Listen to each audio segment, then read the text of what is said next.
Salut, tu vas apprendre à calculer une force pressante. Ici, on a un gaz avec des molécules qui s'agitent dans tous les sens et du coup, il va y avoir des chocs contre les parois. Et c'est ces chocs qui vont créer cette force pressante vers l'extérieur. Donc ici, tu vois une surface et j'ai représenté par un vecteur la force pressante. Donc la loi nous dit que cette force pressante, c'est égal à la pression fois la surface. F égale P fois S. On va s'en servir dans cet exercice où la principale difficulté, ça va être les unités, tu vas voir. En mars 2012, le réalisateur de cinéma James Cameron a piloté le sous-marin Deep Sea Challenger jusqu'à 10 988 mètres de profondeur. C'est le record du monde. La pression à cette profondeur vaut 1100 bars. Calculée à cette profondeur, la force pressante s'exerçant sur 1 cm² du sous-marin.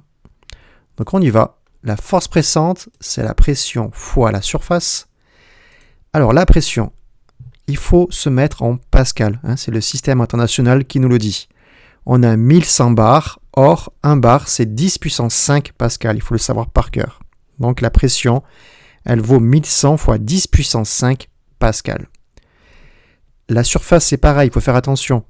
1 cm². Je ne peux pas laisser en cm², il faut convertir en mètres carrés. Donc là, je prends mon brouillon, je mets mètre carré, décimètre carré, centimètre carré, millimètre carré, avec évidemment 2 colonnes pour chaque, parce que c'est une surface en 2 dimensions. Donc j'y vais, mètre carré, donc c'est 10 puissance 0, c'est 1. Décimètre carré, c'est 10 puissance moins 2. Centimètre carré, c'est 10 puissance moins 4. Voilà, il est là. 1 cm², c'est 10 puissance moins 4 mètres carrés. Donc, j'y vais pour ma conversion. Donc, je mets 1 fois 10 puissance moins 4 mètres carrés.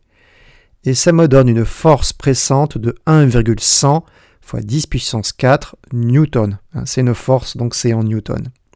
Au passage, j'ai bien respecté le nombre de chiffres significatifs. Il y a 4 chiffres significatifs dans cette mesure, donc j'en ai 4 ici.